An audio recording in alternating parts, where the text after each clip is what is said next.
anaknya cerita seperti itu, yang dia alami, bahwasannya, mah ini loh mah, aku dari kecil tuh sudah sama keluarga aku sendiri, aku sudah dirusak sama keluarga aku sendiri. Papa saya buru-buru, saya diajak, yuk ikut toh. Kemana pak? Ini loh si Dina. Kenapa si Dina? Singkat cerita kan dimandiin segala macam, sempet mulutnya nggak bisa nutup. Nggak bisa nutup. Dibacain lah sama ustazah, dia bilang kalau sudahlah Dina, ikhlaskan apa yang sudah terjadi, ya tutup ya Dina, biar cantik nanti, biar bisa ketemu papa. Baru bisa tutup mulutnya bang, tapi matanya nggak bisa nutup. Kan kita lagi enak-enakan ya jam 12-an malam lah, lebih dikit mungkin. Kita lagi enak-enakan tuh, ngobrol-ngobrol, ngopi, mainan remi segala macam, tiba-tiba lampu mati, listrik mati. Loh, apa ini? Ya kan sekeliling kan masih hidup. Kita kira mungkin konslet atau apa. Akhirnya sakarnya kita onin. Loh, kok nggak bisa? Nggak bisa bang. Akhirnya kita cek kan ke depan, ke belakang, tiba-tiba ada suara nangis. Nangisnya itu pertama samar-samar bang,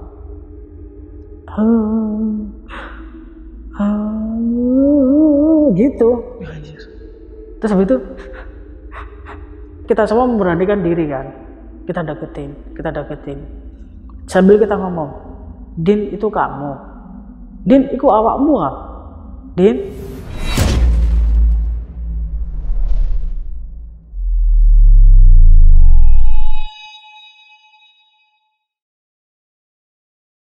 Halo semuanya, kembali lagi di Lentar Malam bareng gue Jamal. Dan sebelum gue mulai, gue mau cerita dulu. Jadi ya, beberapa minggu yang lalu itu ada pasukan Lentar Malam itu yang DM gue, namanya Mas Bram.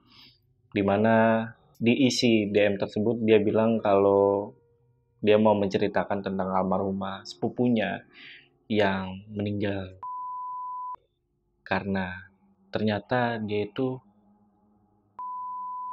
sejak umur 4 tahun oleh kakeknya sendiri, bahkan juga dengan keluarganya, atau bisa dikatakan ini banyak pelakunya. Dan mungkin tujuan lain dari Mas Bram juga berharap kalau para pelakunya ini diadili, karena sampai saat ini para pelakunya itu masih bebas. Dan ini gue rasa adalah kisah atau cerita yang paling miris yang pernah gue dengar. Jadi langsung aja kita bahas di Saksi Misteri by Lentar Malam.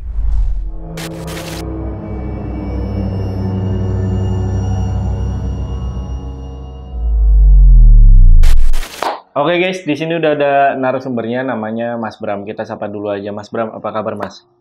Alhamdulillah, baik ya Mas ya. Datang jauh-jauh dari Surabaya nih ya. Iya. Nah, Mas Bram ini punya satu kisah guys, yang dimana ini berkaitan sama almarhumah sepupunya yang meninggal. Tapi sebelum itu dari umur 4 tahun, almarhumah sepupunya ini sempat menjadi korban bahkan dari kakeknya sendiri guys. Nah Mas Bram, itu benar kejadiannya seperti itu? Benar, kejadian seperti itu bang. Itu pada saat dia umur 4 tahun sih. 4 tahun ya, dari umur 4 tahun ya? 4 tahun. Dan awalnya Mas Bram itu tahu kalau sepupunya itu jadi korban pemerkosaan itu gimana? Pada saat itu mamanya kan sudah diceritain nih sama si sepupu saya ini. Sebut saja namanya si Dina. Korbannya? Ya. Oke. Si Dina ini cerita sama orang tuanya bahwasannya pada saat umur 4 tahun dia sudah menjadi korban pemerkosaan oleh keluarga sendiri, yaitu kakeknya. Jadi papa saya itu ngajakin saya untuk ke rumahnya Dina, karena pada saat itu mamanya lagi telepon papa saya untuk datang ke rumah untuk membicarakan hal penting, ya ini tadi, si Dina ini. Dari situ Mas Bram tahu? Dari situ saya tahunya. Ketika mendengar cerita dari mamanya itu gimana perasaan Mas Bram? Ya saya kaget ya bang ya. Terus terang saya kaget. Bahkan sebelum saya tahu Dina digitukan itu, saya juga sempat diceritakan juga sama saudaranya dia yang bahkan kena, mohon maaf ya, kena juga sama. Dia juga ini. Iya. Karena Ini siapanya ini? keluarga, masih keluarga. Jadi Dina itu ada 5 orang. Kalau si saudaranya itu ada 2 orang. Oh, dari umur 4 tahun. Dari umur 4 tahun. Oke. Menurut Mas Bram, kenapa hal itu bisa terjadi? Karena pada saat kecil, Dina kecil itu kan dia tinggal bersama keluarganya. Tinggal bersama neneknya, tinggal bersama kakeknya, budinya. Sehingga pelaku gampang sekali untuk melakukan hal seperti itu.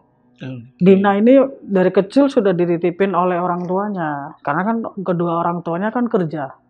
Otomatis dianya itu tinggal bersama neneknya. Nenek, kakek, bude. Karena di sana itu kayak komplek gitu loh, Kak. Cuman semuanya itu keluarga. Jadi dari depan sampai belakang itu keluarga semua. Jadi Dina waktu kecil juga dirawat sama kakeknya, neneknya, budenya. Semua keluarganya ngerawat dia lah, karena kan orang tuanya kerja. Baru orang tuanya pulang itu malam.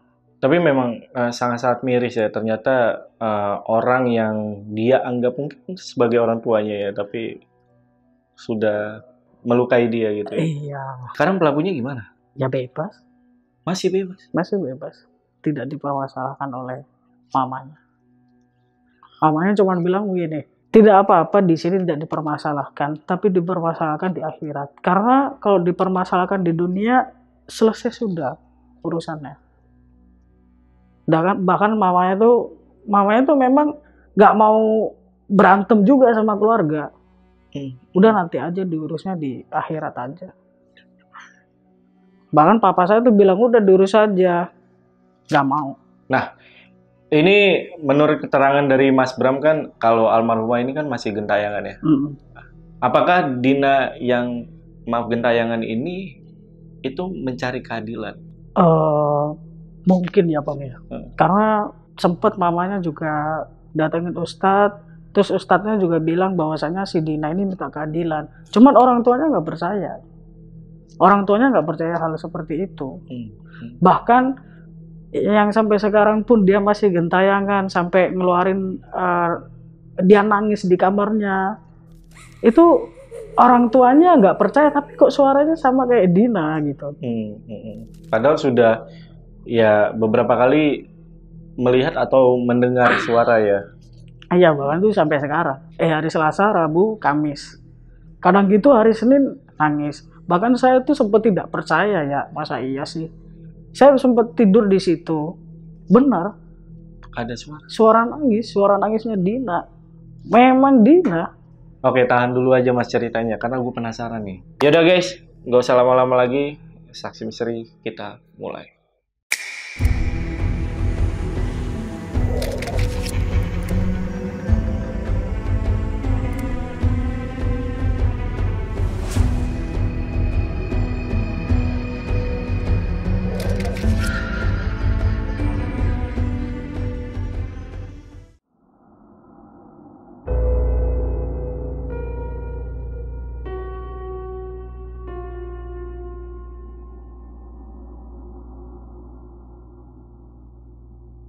Si Dina itu dititipkan orang tuanya kepada neneknya untuk dijaga. Dari umur 4 tahun? Dari umur 4 tahun. Pada saat umur 4 tahun itu otomatis semua makanan dia, mandi segala macam itu kan dimandiin sama neneknya, sama kakeknya. Bahkan sebelum dia sekolah pun dia juga main di tempat rumah budenya, ke tantenya, karena kan satu komplek Bang. Oke. Itu kan keluarga semua kan di situ. Kejadian pada saat dia umur 4 tahun, itu kan dia juga dimandiin kan sama kakeknya. Barulah dari kejadian itu kakeknya berbuat seperti itu ke Dina. Itu nggak 1 kali 2 kali, berkali-kali katanya. Pikiran gue pada saat itu gini Bang, ntar dulu, dia umur 4 tahun. Mohon maaf ya Bang, kan kakek dengan umurnya dia itu loh, berbeda kan. Iya, beda jauh. Beda jauh kan. Cuman kok sampai segitunya kakek kok tega sama cucunya gitu loh. Kan namanya anak kecil kan nggak bisa cerita. Nggak bisa cerita kalau dia habis diperlakukan seperti itu sama kakeknya. Sehingga cerita, ibunya juga sempat ngerti kalau kakeknya begituin anaknya. Iya, pada saat pulang kerja, setelah Dina ini mandi, itu diperlakukan di kamar karena mau lagi dihandukin lah, anaknya lagi dihandukin, lagi mau dipakein baju, udah ditidurin, mau digituin, terus ibunya ketawa, Pak, kok sampai tega, Pak kok sampai tega sama cucunya sendiri. Ya, papa saya bilang, terus kamu ngomong apa? Ya aku ngomong kayak gitu, cuman bapak itu nggak ngomong apa-apa, cuman diem. Oke, berarti sebelumnya itu pernah ketahuan sama ibunya? Pernah ketahuan. Tapi nggak diperpanjang? Nggak diperpanjang, cuman intern ibunya sama kakeknya. Karena takut ketahuan suaminya. Terus setelah itu, beranjak dia TK, dia sudah digituin juga sama adiknya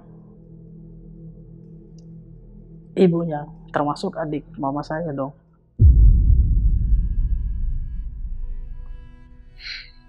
Adiknya ibunya? Iya. Oke, berarti ini dari keluarga nyokap ya? Iya, dari keluarga nyokap, semua dari keluarga nyokap. Berapa saudara nyokap tuh? 10 saudara. 10 saudara. Ini yang adiknya yang berapa? Adik yang nomor 7. Adik yang nomor 7. 7. Di umur berapa pada saat itu yang adiknya ini? Adiknya itu kayaknya masih SD kelas 6 kalau nggak salah. Terus akhirnya nggak nerusin sekolah. Si Dina ya?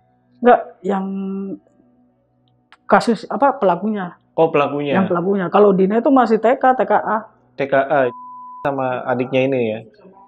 Adiknya mamanya. Oke. Itu gimana cerita soal pelaku yang adik mamanya ini? Ya sama bang. Tidak ada pengakuan dari si adiknya ini bahwasanya pernah ponakannya sendiri. Kan dipanggil kan itu.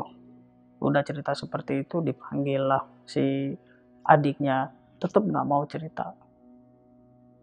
Nah, jika cerita, pada saat dia itu sempat dia nangis, berontak.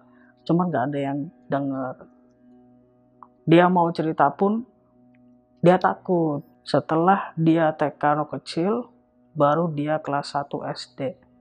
Kelas 1 SD sampai dengan kelas 2 SD oleh kakak sepupu ibunya. Itu adik kakak. Yang kakaknya itu normal, yang adiknya disabilitas. Waktu itu si Dina bilang kalau kejadian itu pada saat siang hari. Jam 1, jam 2. Ya orang tuanya kerja sih. Orang tuanya Dina kerja dua-duanya. Untuk kan itu kan sudah kayak kakek saya ya. Kakaknya kakek saya ya. Cuman kalau aku panggilnya Pak D. Pak D kan dulu kerja sebagai tukang jamu. Kalau Bu D kerjanya di pabrik bambu buat tusuk gigi itu. Kan otomatis rumah sepi kan. Baru di kejadian itu Dina sama kakak sepupunya mamanya. Dia sempet nangis menjerit, dia bilang sakit. Cuman nggak ada yang dengar.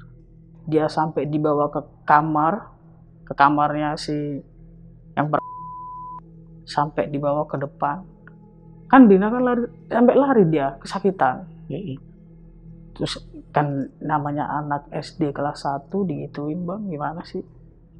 Kan kalah dengan orang yang sudah sekolah SMK kelas 2. Akhirnya kan si Dina ini berontak kan. Mulutnya dibekam. Dibawalah ke kamar mandi. Itu pelakunya 2 orang atau 1 orang? 1 orang. 1 orang. 1 orang. Okay. Kakaknya dulu nih. sampai dia kesakitan, berhenti kesakitan. Bahkan sampai sekarang pun celana yang buat Dina masih ada. Kan celananya disobek sebelum dibuka semua, ditaruh di kamar mandi itu bang. Celananya masih ada ini disimpan sama ibunya? Disimpan sama ibunya. Sebagai? Kurang tahu bang. Oke. Tujuannya belum tahu ya? Kurang tahu tujuannya, cuman disimpan aja sama ibunya. Karena kan pada saat itu si Dina ini nunjukin, sampai sekarang pun disimpan sama ibunya. Oke. Jadi Dina waktu ngasih tahu, ini loh waktu celana yang aku sama Mas ini. Oke, nah ini ada pelaku disabilitas nih. Ada. Nah itu gimana itu? Aduh, Itu konyol bang. konyol Makanya banget. Iya. mau orang normal mau orang nggak normal, menurut saya sama aja sih. Iya. Sama aja. Dia boleh disabilitas, tapi pemikirannya sama kayak orang normal bang. Kalau dia itu disabilitasnya itu mata yang sebelah kiri itu nggak bisa lihat. Yang sebelah kanan bisa ngeliat tapi buram. Itu juga melakukan si Dina pada saat si Dina sekitar kelas 2, kelas 3 waktu itu dia ngomong. SD, SMP? SD. Aduh. SD. Cuman nggak sampai, karena waktu itu masih ada Mbah Buyut. Oh, ini belum sampai? Belum sampai, Oke. cuman udah dipegang, udah segala macem. Akhirnya dari situ kan dia bisa keluar. Cuman sampai dia SD kelas 5, kelas 6, kalau sampai misalkan dia tetap main di situ, masih tetap dia dipegang-pegangin. Oke. Setelah itu ini yang lebih parah sih bang. Pada saat dia SMP kelas 1, dia dikembali oleh adik iparnya orang tuanya. Itu terakhir si Dina. Adik iparnya? Adik ipar orang tuanya. Adik ipar orang tuanya? Iya. Dari mamanya tuh? Dari mamanya. Dari mamanya. Jadi adik ipar itu kayak mama saya punya adik, mama dia juga punya adik kan. Itu suaminya adiknya itu. Kelas 1 SMP? Kelas 1 SMP. Itu yang terakhir, pelaku terakhir tuh? Itu pelaku terakhir. Terus itu gimana ceritanya? Kok bisa gitu? Karena kan situasinya itu sepi bang. Iya. Walaupun di situ tuh mayoritas keluarga semua ya, tapi kan kerja semua bang. Sepi. Yang namanya anak di bawah umur bang kan gampang banget bang dibodoh-bodohin. Sini main ke rumah, aku beliin es krim. Datang bang. Film yang dia tidak suka itu adalah film Upin Ipin. Karena film Upin Ipin itu kejadian di mana dia, mohon maaf ya sebut. Padahal film Upin Ipin kan film kartun yang asik bang. Bahkan aku umurku sekarang aja masih suka nonton film itu. Ya kan? Tapi dia nggak suka. Karena di film itu kejadian di mana dia selalu di film Upin Ipin itu anaknya anaknya omnya, kakak apa yang pelaku adik, itu? Iya. Oke. Kan selalu nonton Upin Ipin tuh. Oke. Karena di film itu dia berkali-kali sama adik iparnya orang tuanya. Setelah dia malah itu di ruang tamu bang. Kondisi pintu kebuka itu malah. Dan akhirnya nggak tahu, mungkin udah si adik iparnya udah nggak tahan atau gimana ya, ditutupnya pakai kaki brek gitu. Dan akhirnya ya namanya anak masih SMP bang, SMP kelas 1 dengan tenaga orang besar, masa iya sih bisa ini? Kan nggak bisa, orang udah dibekap. Akhirnya di situ itu berkali-kali di rumah wilayah desa sama di desa kan rumahnya waktu itu ada 2.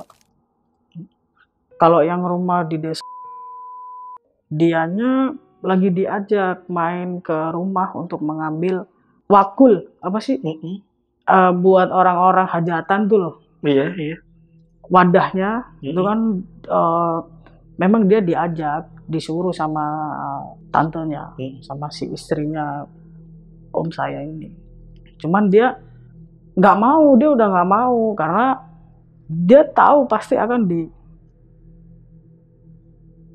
kesempatan kan. Benar dari situ dia tidak mau, tetap dipaksa, dan akhirnya sudah sampai di rumah untuk mengambil besek itu tadi. Kejadian, dia bilang baru sampai di pintu masuk yang belakang, kan lewat belakang. Dia langsung diajak ke kamar, Bang. Itu. Apalagi kondisi sepi di rumah. Dia sempat teriak-teriak di situ, dia bilang sakit-sakit tetap aja diterusin. Dan akhirnya dari situlah dia menjadi stres, Bang.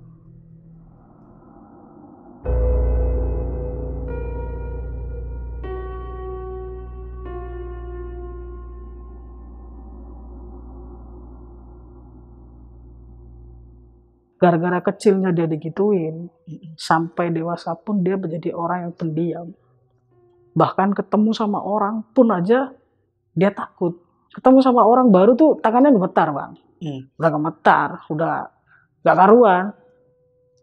Bahkan ketemu tetangga aja dia malu. Saking takutnya. Kan anaknya pendiam. Yang namanya anak pendiam tuh pasti kan kadang itu kan dibully kan sama temennya, Bang. Kenapa sih diem? Atau gimana? SD juga dibully sama teman-temannya dia. Mengakibatkan dia stres. Apalagi dia juga kepikiran yang waktu dia masih umur 4 tahun. Pada saat dia SD, kelas 1, kelas 2. Kan dia kepikiran, Bang. Akhirnya yang paling dia sayang ayahnya, dia paling dekat sama ayahnya. Dia gak mau ayahnya terjadi apa-apa. Cuman ayahnya sudah meninggal. Dari situlah si Dina ini bingung mau harus gimana. Karena ayahnya sudah tidak ada. Di umur berapa ayahnya sudah tidak ada? Kelas 2 SMP. Waktu ayahnya sudah meninggal itu, sebelum meninggal ayahnya benar-benar masih belum tahu? Belum tahu sama sekali, karena memang ayahnya tuh baik banget, Bang. Ayahnya baik banget, ayahnya tidak pernah berpikiran negatif sama siapapun, tidak pernah. Akhirnya kan papanya meninggal nih karena sakit. Papanya meninggal, dia bingung mau manja sama siapa, mau curhat sama siapa, dia bingung. Bahkan dia belum sampai ngomong kejadian yang dia dengan keluarganya dia sendiri. Setelah itu dia bingung kan, Bang. Kan yang namanya obat itu kan banyak banget kan obatnya dari papanya, dari ayahnya ini yang belum terminum. Dia pengen nyusul bapaknya buat meninggal. Akhirnya obat-obatnya ayahnya diminum sama dia, dihabisin. Sempat ketahuan sama ibunya, kenapa mata kamu kok hitam?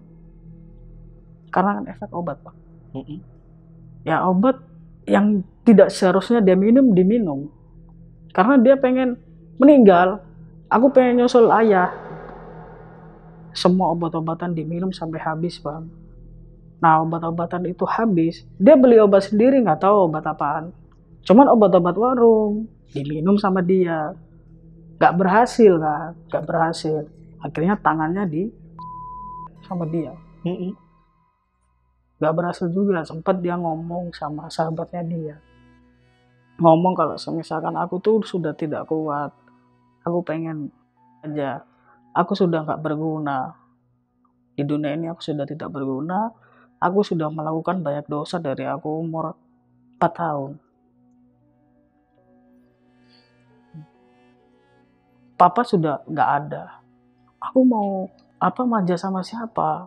Mau bahagiain siapa lagi aku kalau gak bahagiain Papa? Aku pengen bahagiain Papa, tapi Papa kenapa kok meninggal duluan? Sahabatnya nasihatin, kalau misalkan kamu meninggal, kamu tidak akan ketemu sama ayahmu sampai kapanpun. Karena kamu posisinya. Cuman si Dina waktu itu nggak tahu ya, dia tetap melakukan tadi bang. Percobaan. Obat-obatan nggak bisa, semua kagak bisa, bahkan tangannya pun tidak bisa. Akhirnya dia ngakal sendiri. Baygon, autan, Fanta, porselen yang buat lantai itu campur sama dia, diminum sama dia. Dari situlah dia keracunan sampai mulutnya. Kan otomatis mamanya ini bingung. Kan kejadian itu dia di kamar bang. Kejadian itu dia di kamar, dia minum racikan dia itu tadi. Setelah itu mamanya kan kaget. Buka kamarnya ternyata udah seperti itu. Mamanya kaget. Dia masih ini sih, masih sakaratul maut lah bang. Mulutnya berbusa, matanya sedikit melongo lah. Akhirnya yang dihubungi pertama itu papa saya. Yang dihubungi pertama. Kan kalau manggil papa saya itu kan om ya. Om kesini yo. Ini loh si Dina. Mulutnya lo berbusa habis minum baygon. Loh, ya apa sih kamu? Kamu nggak tahu tak kalau anakmu begini? Aku nggak tahu, tiba-tiba aja dia begini. Aku buka kamarnya, tiba-tiba dia sudah begitu. Sampingnya itu sudah ada baygon di sini, sudah ada, nggak tahu nih baunya kayak apa ini. Ya bau baygon, ya bau porselen. Kesini ya om. Akhirnya dari situ papa saya kan buru-buru. Papa saya buru-buru, saya diajak. Yuk ikut toh. Kemana pak? Ini loh si Dina. Kenapa si Dina? Ya akhirnya kan saya ikut.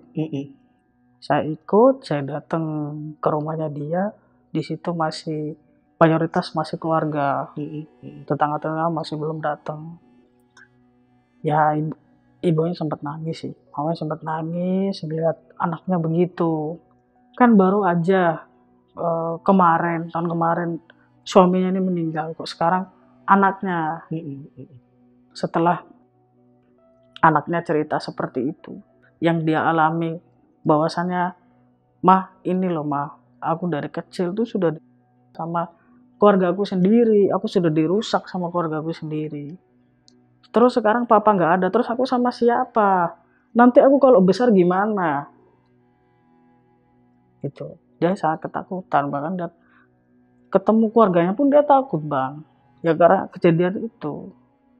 Terus akhirnya balik lagi ke tadi, kan saya sudah sampai tuh sama papa saya di rumahnya dia.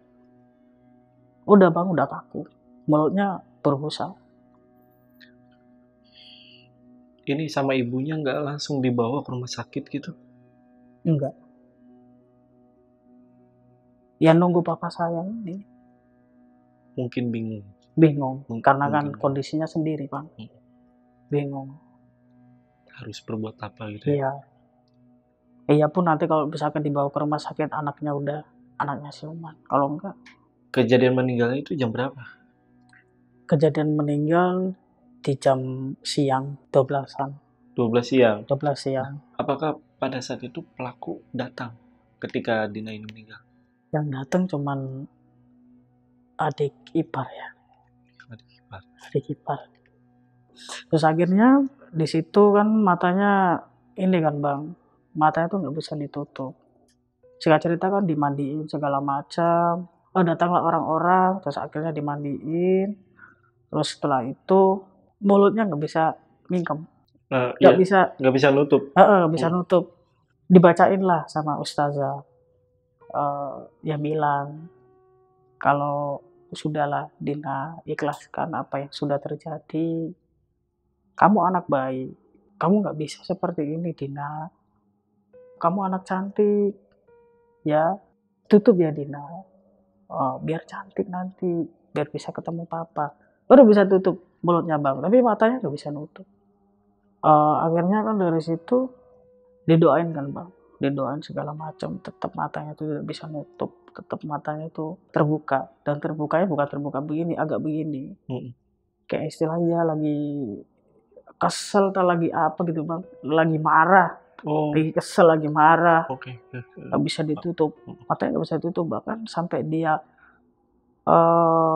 dikafanin tetap nggak bisa ditutup, disolatin segala macam sampai dia dikuburin tetap nggak bisa nutup matanya tuh.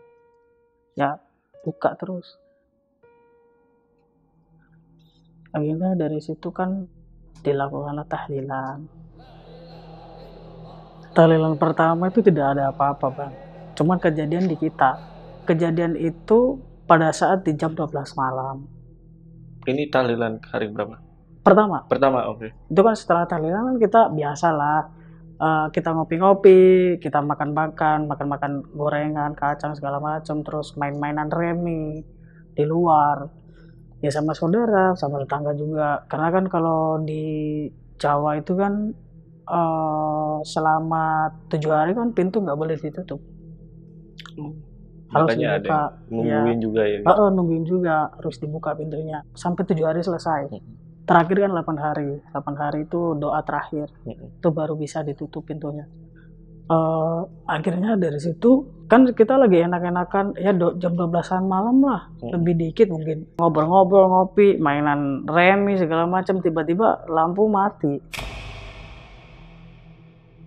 lampu rumah mati semuanya, tes listrik mati.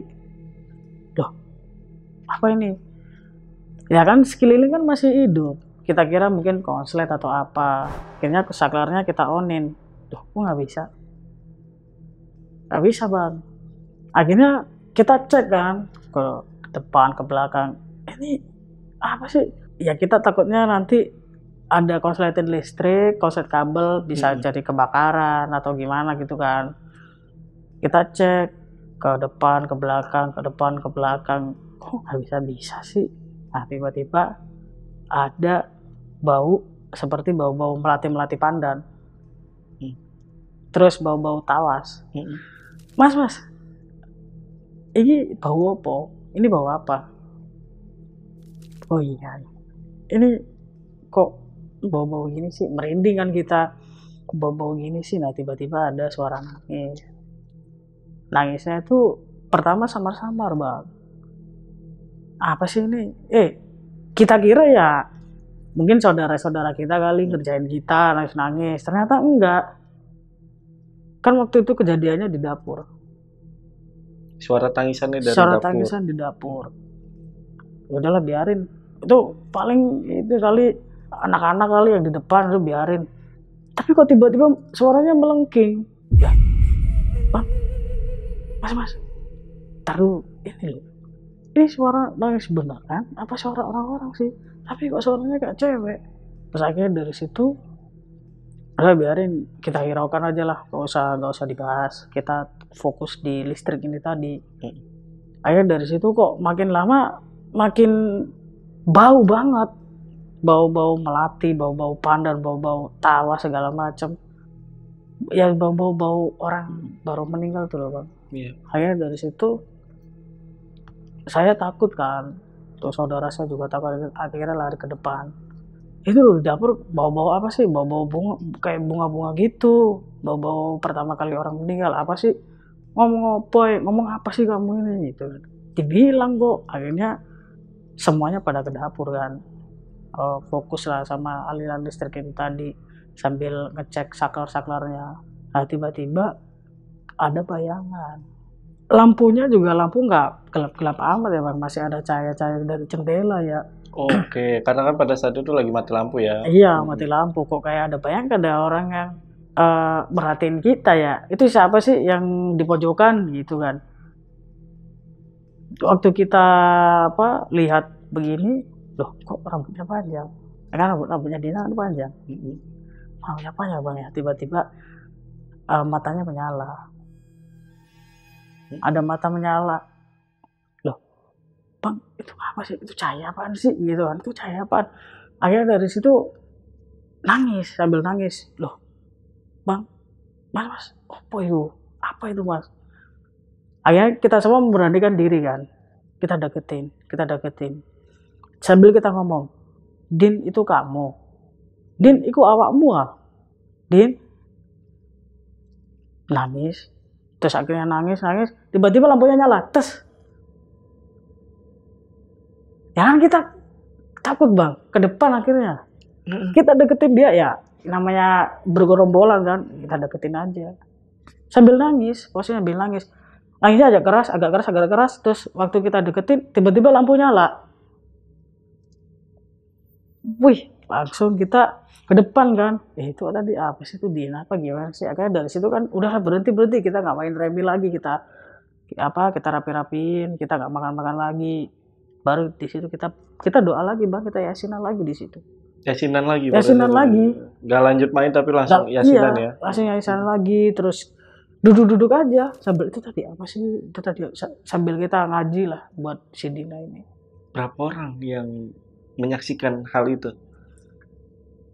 Waktu itu ada 6 orang sama 6 saya. orang? Iya. Wah. 4 saudara, 2 tetangga. Karena yang lainnya pada tidur semua. Nah, yang kita sebagai anak-anak muda kan ini jagain yang di depan. 6 orang ya? 6 orang. Gila. Termasuk saya. Terus. Akhirnya dari situ nggak ngomongin apa-apa, apa yang terjadi kita nggak cerita sama keluarga lah. Akhirnya dari situ saya cerita 3 hari. Tahlilan Tiga hari. Okay. Tahlilan ketiga hari. Pada saat sore sekitar habis asar. Kalau asar di daerah kita kan Surabaya itu kan jam 2:30 udah asar ya.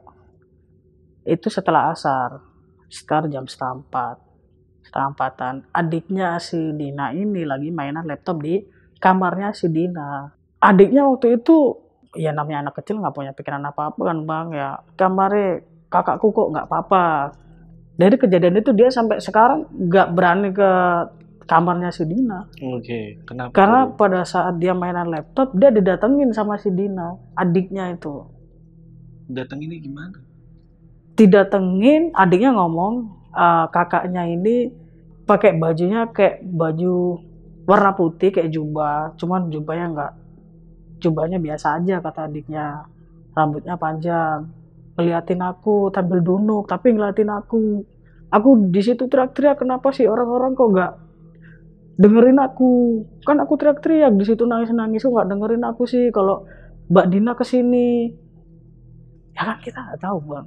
Orang-orang nggak tahu, padahal orang-orang itu di depan kamarnya si Dina lagi bersih-bersih sama lagi nyiapin makanan buat tahlilan. Oh, nggak kedengeran. Nggak kedengeran.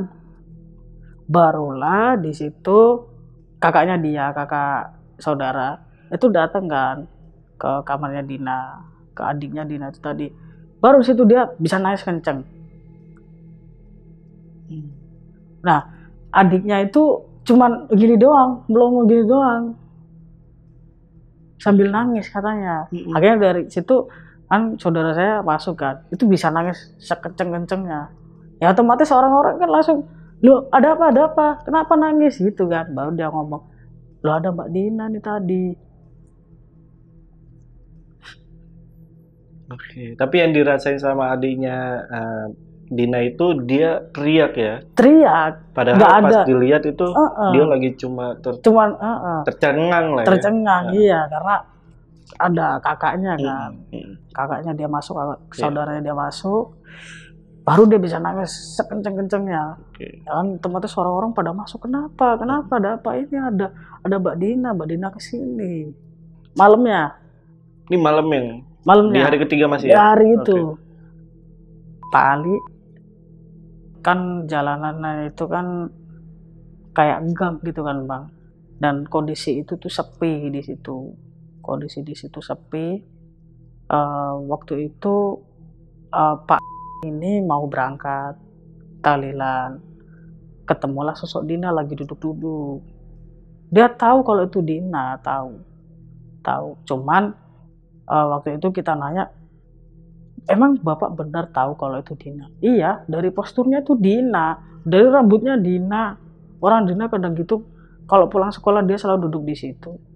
Cuman ini nggak ngomong sama keluarga-keluarga yang lain. Dari situlah 7 hari.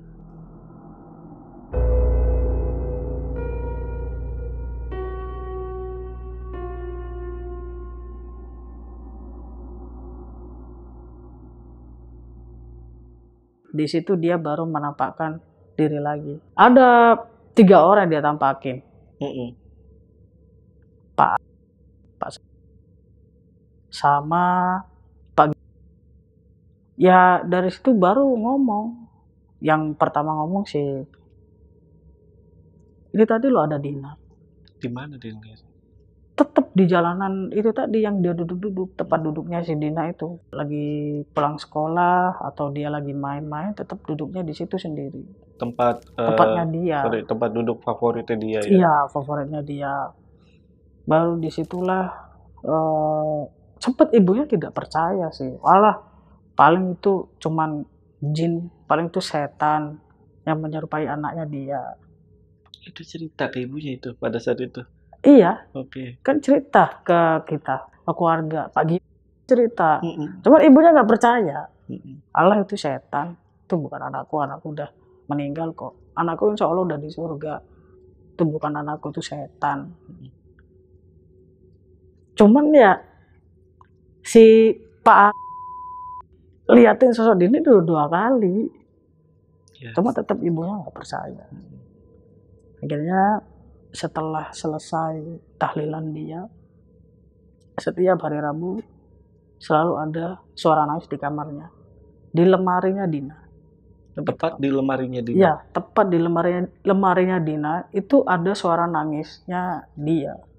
Kita nggak tahu ya, itu sosok setan, jin, atau dia, atau korinnya dia kan kita nggak tahu.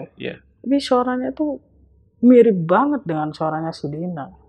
Oke, yang suara tangisan ini udah didengar beberapa orang ya? Sudah, beberapa kali ya? Keluarga sudah. Oke. Sudah. Nah, gue pengen tahu kalau dari pengalaman Mas Bram itu seperti apa? Waktu itu pertama kalinya denger suara tangisan tersebut itu lagi kayak gimana tuh?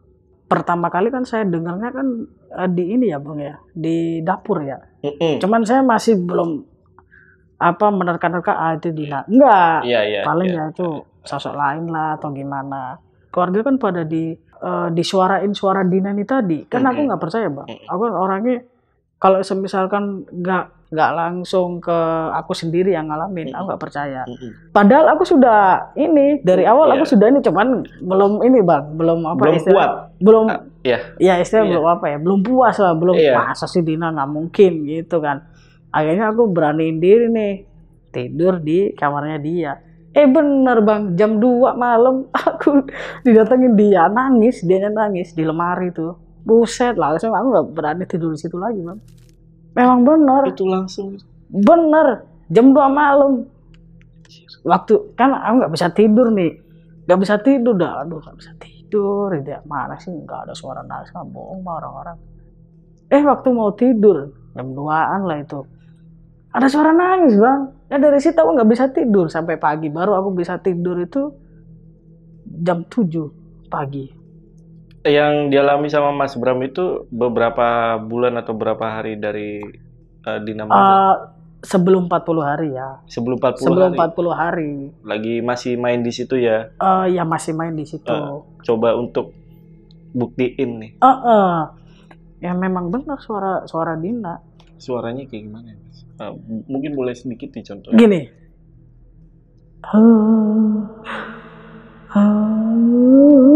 Gitu.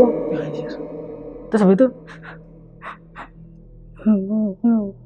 gitu Bang. Lama Mas. Iya. Terus habis itu kemeset. Gitu Bang. Buset. Ya namanya orang langsung takut Bang. Ngedon gue sih, pingsan kali kalau gue. Buset. Nih, ini memang suara Dina. Kalau nangis memang begitu, dia masak begitu. Saya dari situ sebelum 40 hari ini. Kayak 40 hari dia di tahlilinnya di rumahnya dia yang ada di Sidoarjo. Rumah itu kan dekat sama kebun ya Bang ya. Sampingnya itu ada pabrik zaman Belanda, pabrik bambu, pabrik tusuk gigi di sana. Itu kan angker banget di situ kata orang-orang. Kan 40 harinya di rumahnya Dina kan Pak. Tetap juga ada tetangga kita. Namanya dia itu kan rumahnya itu kan ngelewati kebun kan. Berbelokan sedikit. Ada Dina di situ. Dengan pakaian baju kemben. baju kebaya, bajunya nenek-nenek. Mm-mm. Dina pakai itu, duduk-duduk di pertigaan di pojokan sambil ngelihat tadi. Oke. Tetap datang ke rumahnya Dina untuk tahlilan, cuman belum ngomong. Akhirnya dari situ orang-orang pada pulang tahlilan kan Bang. Mm-mm. Menampakkan diri lah dia di tempat itu tadi, di tempat pojokan itu Oke. tadi. Itu kan tempat katanya orang-orang jalannya setan, kata orang-orang. Cuma sampai sekarang orang-orang itu ngelihat Dina ya di situ sampai sekarang. Kadang dia menampakkan diri, kadang enggak. Tapi kalau suara tangisan sampai sekarang masih ada. Di rumah yang pertama tapi ya? Di rumah pertama, di rumah kedua Juga ada. Kan kamarnya dia ada, di rumah sana ada, di rumah dia yang satu juga ada. Tetap di kamarnya si Dina. Tapi tempat Dina itu meninggal kan yang di rumah pertama itu ya? Rumah pertama, di rumah pertama. Tapi di rumah kedua pun ada ya? Tetap ada suara tangisan tetap si Dina itu tadi. Serem banget. Tapi setelah 40 hari gimana itu? Setelah 40 hari pun dia masih menampakkan diri sih Bang. Ada beberapa kali menampakkan diri. Kalau suara tangisan sampai sekarang masih ada. Berapa kali dia menampakkan diri pada saat setelah 40 harinya dia itu. Sampai sekarang kadang gitu dia menampakkan diri. Kadang gitu kan kita punya nenek. Kan umurnya udah mungkin ada 100 tahunan dia. Nenek buyut dari mama. Kadang gitu ngelihat Dina lagi tiduran. Kadang nenek bilang gini, biarin Dina tidur di situ, nggak usah dibangunin. Loh, tiba-tiba ngomong kayak gitu. Biarin dari situ, nggak usah dibangunin. Makanya dari kita pun sampai sekarang di hari Kamis selalu ada pengajian buat dia, Bang. Karena kan sampai sekarang kata orang-orang dia masih menampakkan diri. Orang-orang bilang gitu. Bahkan kita aja sebagai keluarga dia, kadang gitu didatengin suara tangisan dia. Oke. Nah, ini kan ibunya sempat gak percaya ya? Iya. Nah, tadi pas di awal Mas Bram itu sempat bilang kalau bahkan udah sempat dikasih tahu nih sama Ustadz. Itu kejadiannya kapan? Waktu Ustadz itu bilang kalau ya yang nangis itu ya kemungkinan si Dina. Gitu. Entah Korina atau apanya ya, jin atau apa ya. Tapi intinya ya Dina gitu ya. Itu pada saat tahun 2018 baru tuh ustadznya itu kan ibunya nanya ke ustadznya, ini anak saya kok masih nangis-nangis. Kadang gitu kata orang-orang ini anak saya itu menampakkan diri, apakah benar ini anak saya? Terus si ustadz bilang, ini anaknya ibu ini gak terima dengan kejadian yang dia alami. Dia itu minta istilahnya keadilan buat anaknya ibu. Loh, tapi saya sudah ikhlas, Pak. Saya sudah ikhlas apapun yang terjadi dengan anak saya. Bisa nggak, bagaimana caranya anak saya ini biar nggak gentayangan lagi. Terus akhirnya si Ustadz ini kan menyarankan, udahlah kalau kayak gitu diadakan pengajian aja, intern keluarga setiap hari Kamis buat si Dina ini. Tapi sebelum tahun 2018 ditanyakan ke Ustadz, pada saat mau 40 hari sempat ibunya juga nanya kepada Ustadz, kepada orang pinter juga. Sempat nanya, cuman ibunya nggak percaya. Tetap denial ya? Tetap nggak percaya. Cuman makin lama kok makin emang bener ini anak saya gitu. Akhirnya kan baru dia tanya ke Ustadz, benar-benar kiai orang sana. Karena gitu manggilnya Gus. Cuman ibunya sampai sekarang pun istilahnya masih 50-50 antara percaya dan tidak. Oke, gue sih paham sih. Awalnya ketika yang 40 hari itu nanya, itu masih benar-benar denial. Iya. Hingga akhirnya yang 2018 ketika dikasih tahu ustadznya itu menjadi 50-50 nih. 50-50 sampai sekarang. Oke. Kan tadi juga sempat bilang Mas Bram, bahkan ibunya sendiri sebenarnya itu selalu mendengar suara tangisan itu ya. Oke. Pernah gak ditampakin juga ibunya?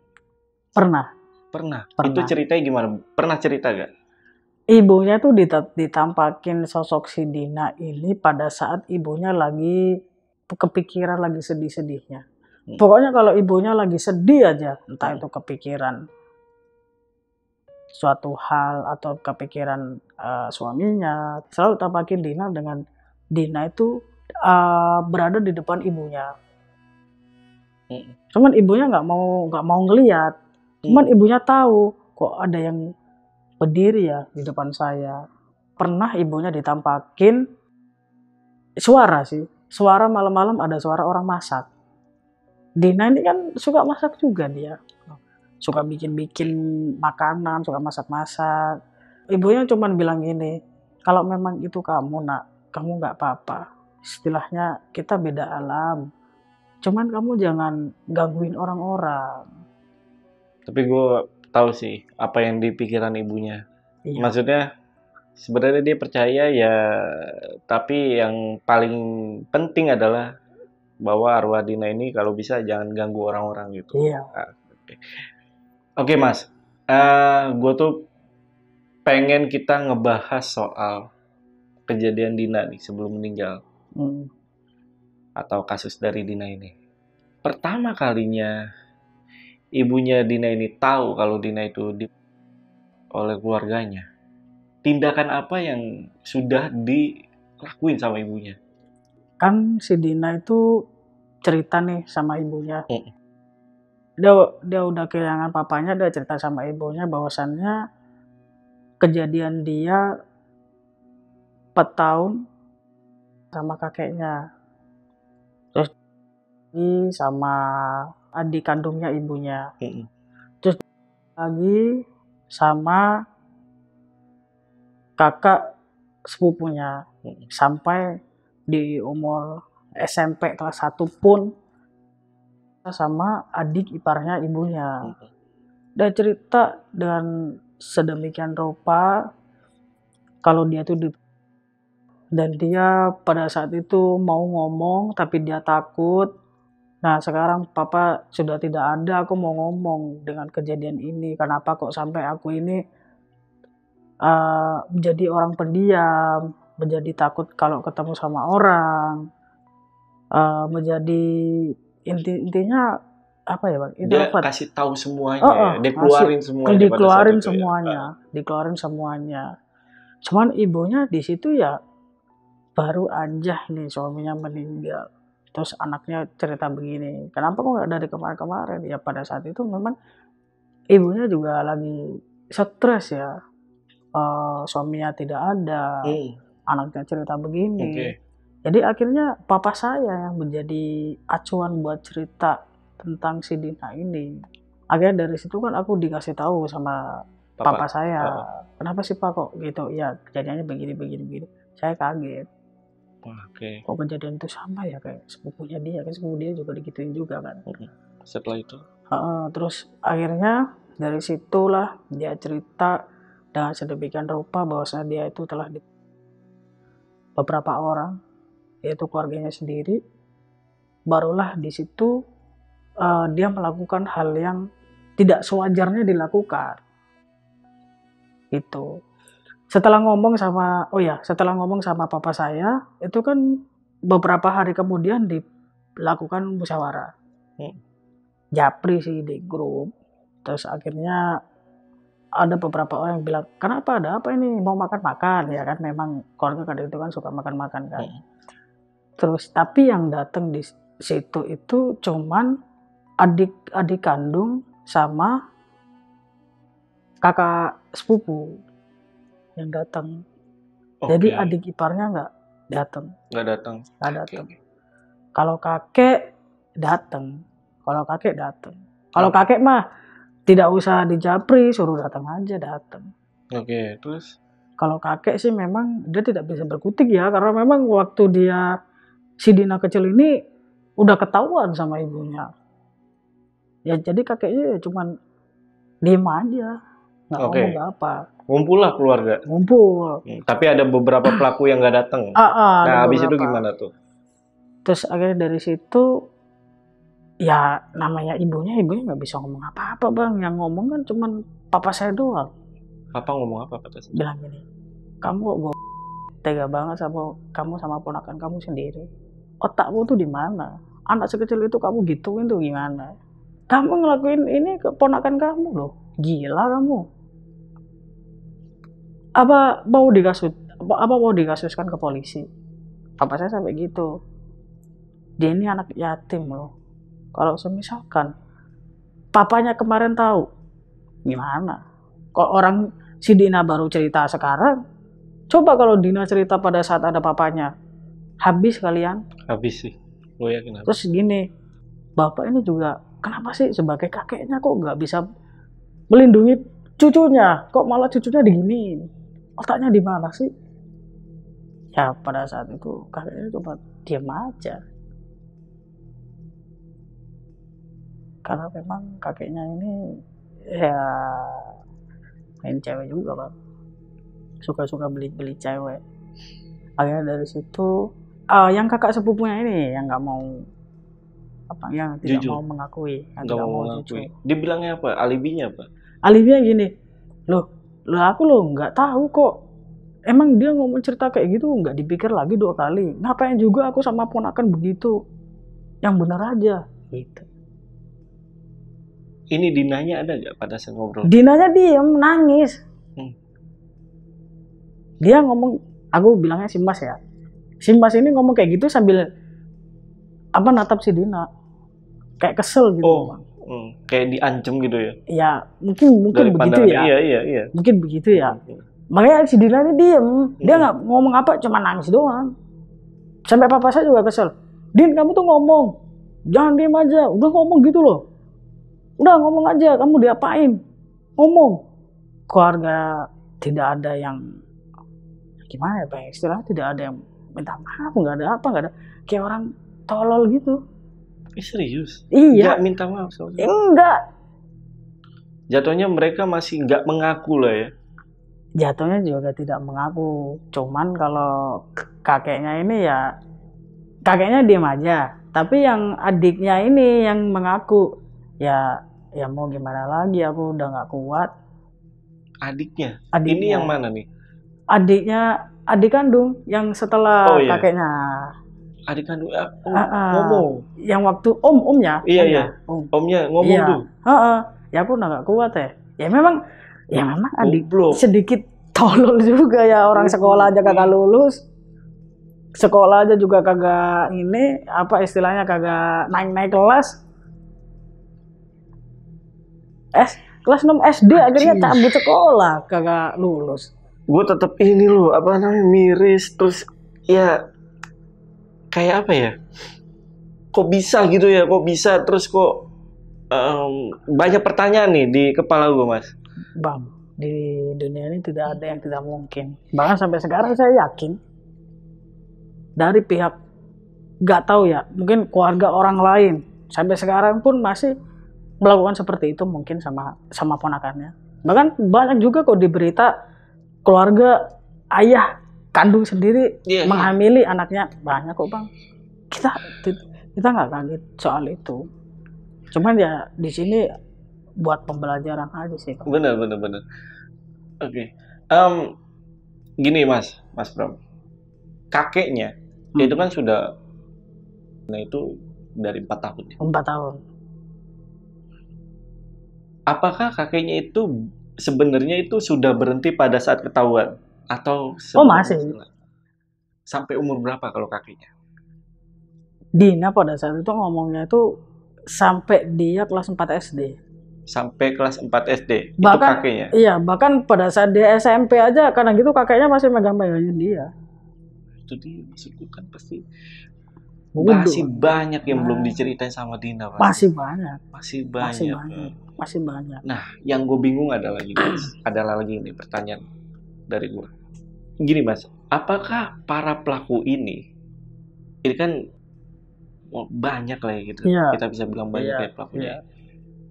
Dan pelaku-pelaku yang Dina ini berani untuk melakukan tindakan seperti itu karena mereka ini sudah dapat cerita dari kakeknya yang memang sudah memaksa Dina dari umur 4 tahun.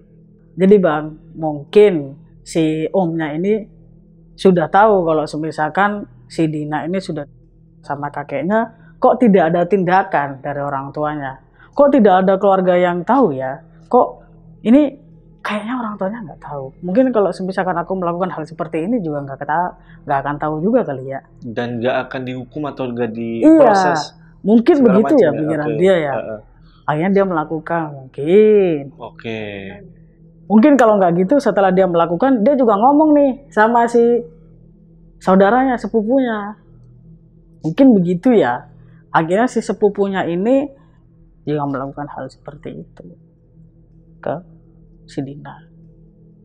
Mungkin begitu. Oke, kalau yang ipar ya? Iparnya. Heeh, Kalau itu gimana? ipar sih ini ya, dia nggak terbuka ya Bang ya. Dia nggak terbuka Bang. Bahkan sampai sekarang pun dia tidak mengakui. Istrinya pun juga tidak tahu kalau si suaminya itu pernah melakukan seperti itu ke ponakannya dia. Kakak iparnya ibunya aja juga sampai sekarang juga canggung, apalagi anaknya perempuan. Yang melakukan semua anaknya perempuan. Nah, Mas Bram, ini untuk kakek nih. Nah, kakek itu masih ada? Kalau kakek sudah meninggal. Sudah meninggal? Sudah meninggal. Di tahun berapa itu? Di 2022 bulan pertengahan. Oke. Heeh. Itu sakitnya sakit lambung. Sakit perutnya membesar. Katanya sih lambung, tapi perutnya membesar gara-gara minum jamu. Oke. Ini juga ada cerita nih Bang. Mm-mm. Sebelum kakeknya sakit, dia juga didatangi sama Dina. Kakek cerita sama si anaknya, si ibunya Dina. Kakek pada saat itu minta maaf kalau sudah berbuat seperti itu sama Dina. Memang pada saat itu pertama kakek ini tidak sadar melakukan hal itu. Tapi lama kelamaan itu tadi. Iya, enggak, gue kesel Mas. Iya, ya sama Bang. Semua saudara juga kesel ya, terutama saudara dari papa saya. Kalau saya kan memang tidak terlalu dekat dengan keluarga mama saya ya. Bahkan keluarga papa saya pun juga kesel sama keluarga mama saya itu tadi. Akhirnya dari situ ya kakeknya minta maaf. Dia bilang kalau pertama kali kejadian itu dia tidak sadar. Nah untuk beberapa kali kejadian dia sadar melakukan hal seperti itu, sadar, makanya dia minta maaf. Dina datengin aku, katanya aku disuruh minta maaf. Aku memang salah, aku mau minta maaf, tapi aku nggak bisa ngomong. Tapi ini tadi Dina datengin aku disuruh minta maaf. Nah dari kejadian itu beberapa bulan si kakek ini sakit lambung, tiba-tiba Bang. Tiba-tiba sakit. Kayak dibales ya. Tiba-tiba sakit perut, ngeluhnya tuh sakit perut. Akhirnya kan dia minta jamu, dibeliin lah jamu. Terus tiba-tiba kena di lambungnya. Kata dokter sih itu lambungnya rusak atau apa gitu. Akhirnya perutnya jadi membesar. Perutnya membesar sama ini apa? Meledak. Bukan meledak. Oh, enggak meledak. Apa sih? Kayak padat gitu loh Bang. Iya, padat. Iya. Bang mengeluh kesakitan segala macem. Dan itu pun meninggalnya juga di rumah. Maaf ya, kalau meledak epic sih. Iya, kesel gue. Iya. Karena gini, masa iya sih cucunya sendiri, masa iya sih keluarganya sendiri gitu, masih ada ya. Ini kasarnya kalau laki-laki tuh ya lu bisa sama cewek atau wanita yang membuka jasa itulah ya. Kan masih ada itu loh. Ngapain sama keluarga sendiri, kayak anjir kok bisa gitu ya. Udah gitu anak kecil lagi ya. Ini kan pasti beberapa kali, apalagi kan yang tadi Mas Bram bilang kalau tetangga itu kan masih saudara semua ya. Ya beberapa pelaku juga ada di situ kan. Iya. Pasti. Nah, ketika keluarga dari Mas Bram ini lagi ngumpul pasca Dina meninggal pastinya ya, dan udah ketahuan nih kejadian tersebut, itu gimana? Maksudnya tuh apakah ada reaksi canggung atau gimana tuh? Ya canggung, Bang. Atau bahkan pelakunya itu bahkan nggak berani nih untuk kumpul keluarga. Iya, itu salah satunya. Itu. Itu salah satunya. Hmm. Salah satunya. Bahkan sampai sekarang pun adik ipar sama kakak sepupu tuh nggak pernah main ke rumah. Setelah yang itu Ha-ha. ketahuan semua, Ha-ha. menghindar dia. Menghindar.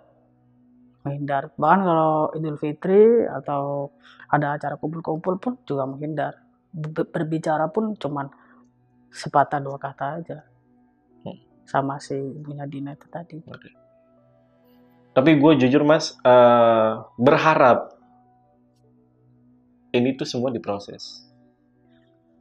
Dari keluarga papa pun juga maunya diproses ya. Maksudnya ya semoga bisa terlaksana gitu. Gini Bang, kalau terprosesnya pun kalau dari keluarga papa sih bisa-bisa saja ya. Dari ibunya yang susah. Iya. Dari ibunya. Iya. Kalau dari keluarga papa sih ya udah sekarang aja dilaporin aja penjara aja sekarang. Cuma itu tadi ibunya nggak mau.